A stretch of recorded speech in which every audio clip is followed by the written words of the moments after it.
Yeah, keep your paddle the water. Yeah, go work on that. Ready, swim. Wow. Nice work. Very good.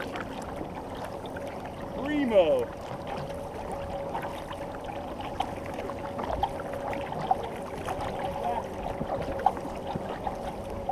Cut.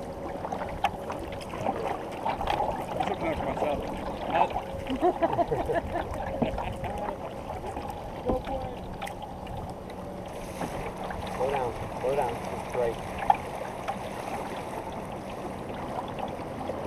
Ian's got it.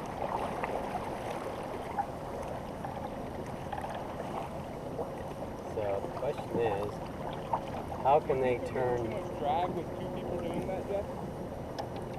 Well, like I said, Ian's paddling now. I think he sensed that. Yeah. I think the next thing we have to think of for Brown's track, you remember that, right? Yeah. You got to go tighter than that. Yeah. I think the trick is going slower. Think so? Well, what I mean is, Brown's. Well, ahead. I'm just saying, the slower that boat is going, the more you can rotate it. You know, the stern guys can push it one way. Aren't bridges no weight zones? Aren't bridges no weight zones? That's cruising. Cut.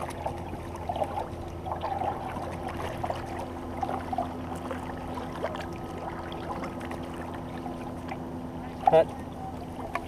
I mean, do you remember how you did Brown's track? You just sort of did your best, right? I mean,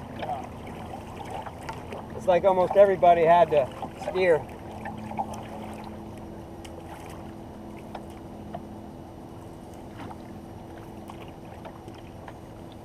Cut.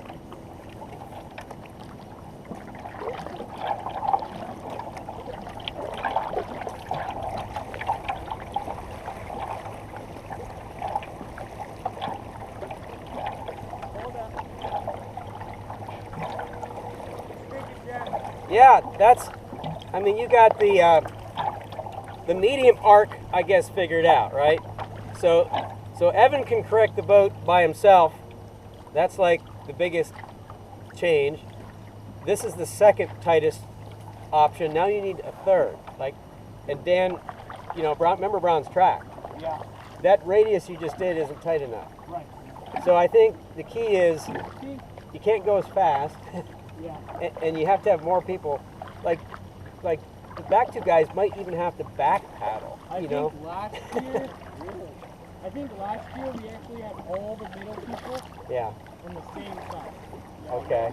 All the middle people paddled on there. And you did your crossbow rudders for the Yeah, two we had guys. the front two crossbow ruddering, at least for Brown's track. And you might have to just do all kinds of prying and Right. and to get the stern one way and the first two guys, 1 and 2.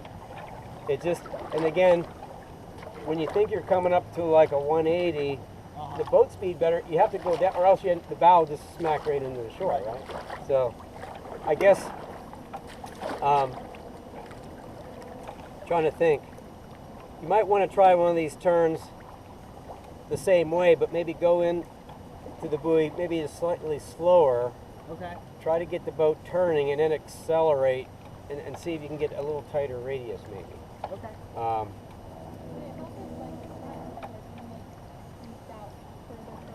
Yeah, I think that's, and you can actually reach out as your crossbow, you can actually do a little bit of this too, Instead of just holding it, try to draw it, yeah. So anything you can do like that, and like Evan said, I wouldn't do it yet now, but you might want to have the middle people paddle on the same side,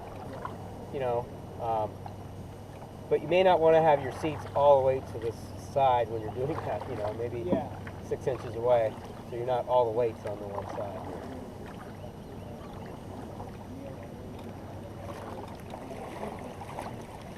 Okay. We did some of that last year. Yeah. Well, I think if I recall correctly, we did last year.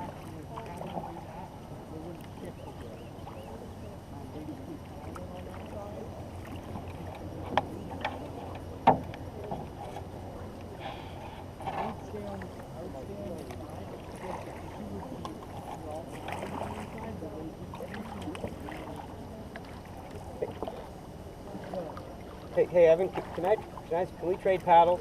I'd like to see if I can. Yeah. Sure. I'll see if I can do that poking in the sea too. Maybe I can show you. Yeah. Either that or it'll be a fail, and I'll tip over. No, I won't.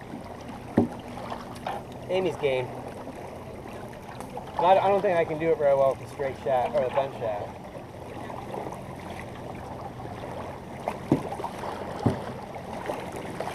Or I can, yeah, actually, even better yet, I'll give you this one, and I'll take it from that way. We'll switch back and forth.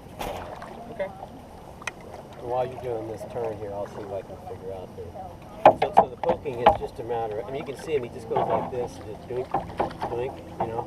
Yeah. And the idea is that whichever side that you're on, he, you know, like he's paddling, right? He just goes doink, and, you know, and then the pry, that's when he grabs a hold of this and uses the lever action to really push the stern over. So we'll give it a try. Well, those paddles are a little heavy, aren't they? Yeah. All right, now we're going to go to the right. Paddling. All right, 1, 2, 3,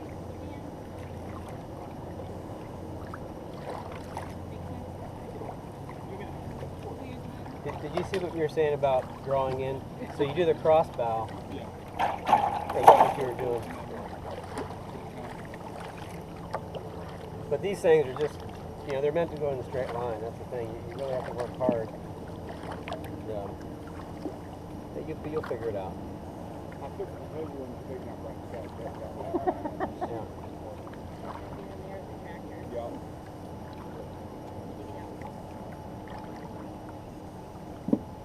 Everybody good up there? Yeah, we're all good. Alrighty. Let's take it forward. We're gonna go to this far one.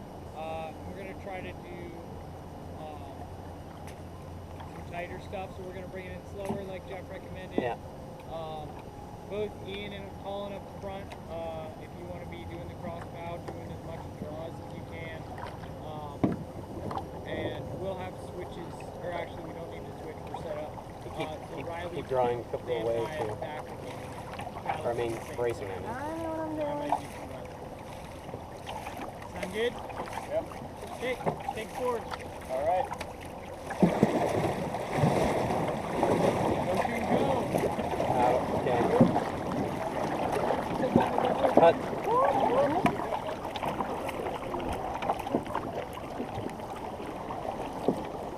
Cut. Something sticking out of the water here. I see it. Alligator.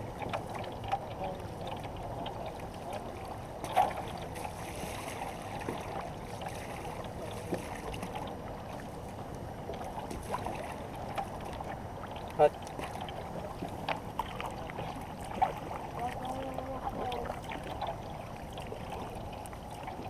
Cut. Okay, I'm going to switch paddles, so just give me a second. Just go real slow here. Just do this thing here.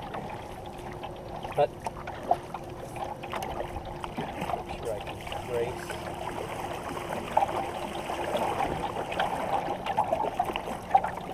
Cut.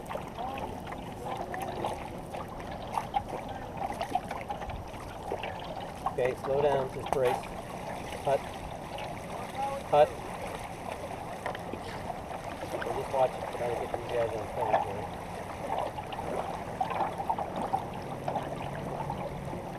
You remember, the camera's not on the front. It's over here.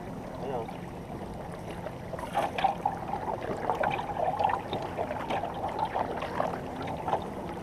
That was a little tighter, that's good.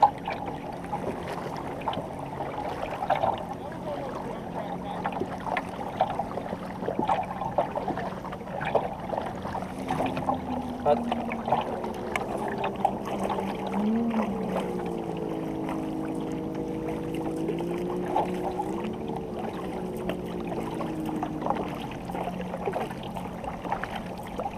Cut.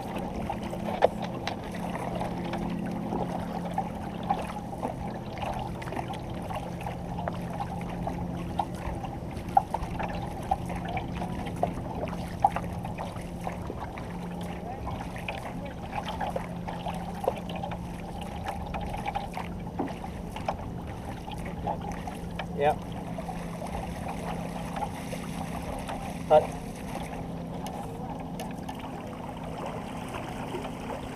Hang on, Jay's catching up to us. One of the things that Coach Lycoming talked about was Hut. constantly shifting that command of the alright guys, ready, shift. Because it's like a different tempo every time. So I don't know if you have any suggestions for something they could do that is consistent, you know? Because sometimes it'll be alright guys, pause, ready, shift, right? I'm not sure if you've seen other things that could work there. Yeah. But it's definitely been a conversation. Yeah.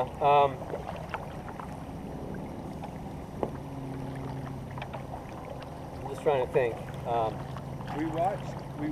I watched the video the other day, and of you guys in 2009, it seemed as if Hut. you would yell hut, and people would get one stroke in, And then they switch. switch. Yeah, that's what they did. You know, You had a little bit of a lag. Yeah, I think that's what I did. I think we're paddling. I'd go ready, hut. last So- stroke and then switch. So it'd be like when I normally say hut at the beginning of the stroke. So you finish the stroke, and so I would say ready, hut, finish that stroke, and then they'd switch. But I think they need one. I think they need 3 strokes to get ready. So I'm thinking we need another word like paddlers, ready, Yeah, hut, one word. and then they switch. You know, something or like Or what if they just do like they're paddling 1, 2, 3, and call hut beginning of that stroke, and then they do. yeah, they just need something to recognize because Evan's going to be in the long stretches basically kind of quiet. So he could yell out You get like a One. hot one. 2, and then on 3 they switch. Right? Is that what you're thinking? Yeah, something like that. Yeah, I think what we did, I just did ready and then hut. Yeah. But I think it'd be better if they had 3, just 1, 2, 3, and on 3, or they could just go 1, 2, hut, and that means, or one, however they want to switch. 1, Yeah. 2, switch. Maybe it'd be better because no one knows hut except me, right? And paddlers. So maybe just 1, 2, switch, and then they switch. Yeah, I like that. I like that thought. Hut.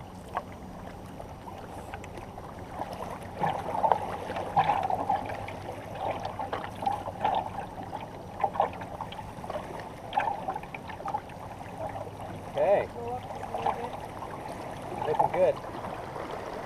Jay and I were talking, if you can get like a consistent switch command, even if you just said 1, 2, 3, switch, and then after you say switch, everybody switches. You know what I mean? Yeah.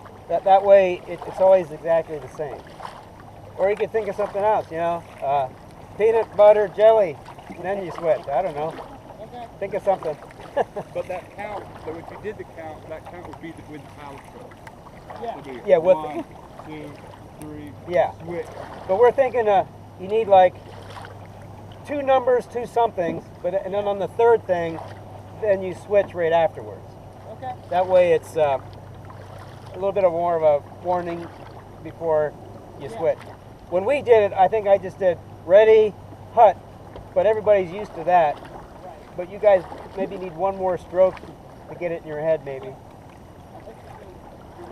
Alright guys, How about hut on 2? 1, 2. That's Yeah. 3. Say it again. Hut on 2, 1, 2.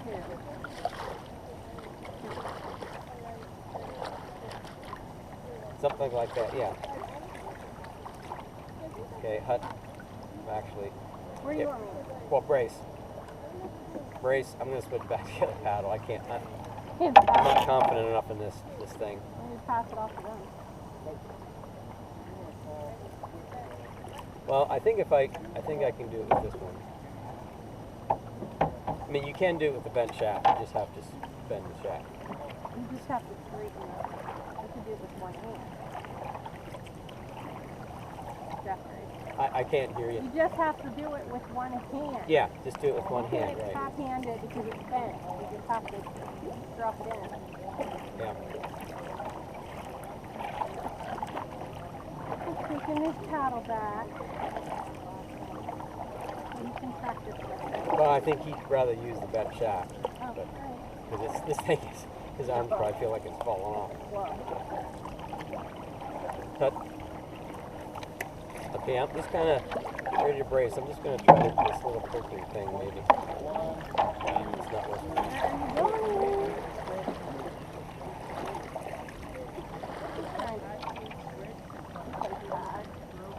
Well, the rhythm should be different based on your paddle. I mean, not to shoot you down, but saying that would change.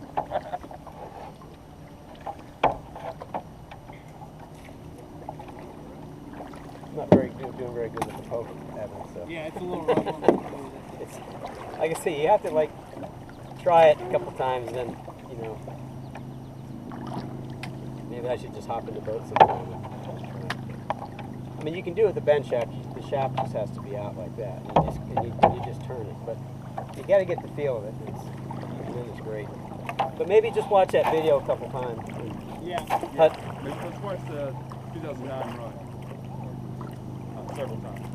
Because you guys are switching like every 12 strokes, right? Super fast. something like that. Yeah. That's how they did it in the video. They called hot, finished the stroke. I mean, maybe by the end of your practices, you'll be confident that you can do something like that. Just like this. I go, ready, cut, and then they switch. Ready, paddle, switch. Ready, hut. So if you want to do it that way, use it. If that makes sense.